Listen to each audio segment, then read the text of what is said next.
সেই ব্যবস্থা চালু করতে হবে। কর্মীরা রক্ত দেবে, জিন্দাবাদ দেবে, সবাই তোমার মতো আক্তার হবে না,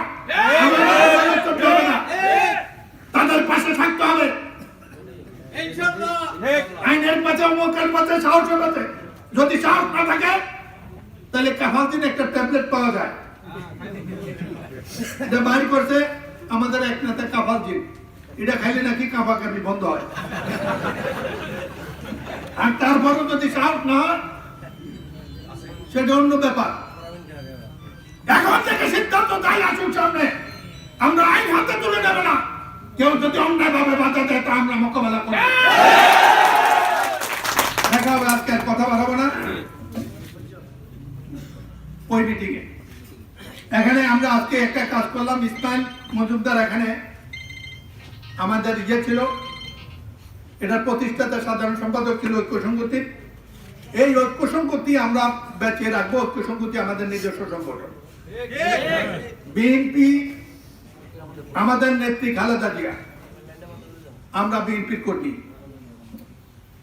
ঐক্য সংগতি আমার সংগঠন, সদর দক্ষিণের সংগঠন।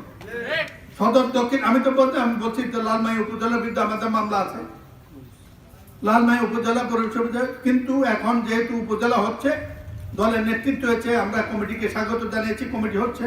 কিন্তু আমরা আমাদের পৌরসভার সিটি কর্পোরেশন দক্ষিণ লালমাইয়ের সীমানা নির্ধারণের জন্য মামলা করেছি।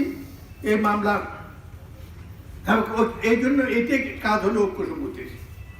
এই কাজটা নেত্রী বেগম খালেদার নির্দেশে আমরা ঐক্য সংগতি করে সদর দক্ষিণ উপজেলা নির্বাচনী এলাকা পুনর্বহালের জন্য, যতক্ষণ পর্যন্ত আমাদের সদর দক্ষিণ ভিত্তিক নির্বাচনী এলাকা পুনর্বহাল না হবে, নাঙ্গলকোটকে সম্পূর্ণ আলাদা নির্বাচনী এলাকা করতে না পারি, ততক্ষণ পর্যন্ত এবং সদর দক্ষিণের স্বার্থ নিয়ে, সামাজিক স্বার্থ নিয়ে যারা লড়াই করবে তার নাম ঐক্য সংগতি।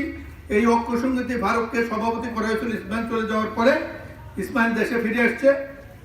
আগামী পূর্ণাঙ্গ কমিটি হবে ওই সম্মেলনে, যেদিন আপনারা করেন সেদিন ঐক্য সংগতির সম্মেলন হবে। ঐক্য সংগতি আমাদের সামাজিক সংগঠন সভা, এবং এই ক্ষেত্রে ফারুক চৌধুরীর জায়গায় আমরা আজকে ফারুককে যেহেতু মূল দল করে, তার জায়গায় জনাব ইসমাইল মজুমদারকে পুনরায় সম্মেলন পর্যন্ত ভারপ্রাপ্ত সভাপতি নিয়োগ করা হলো।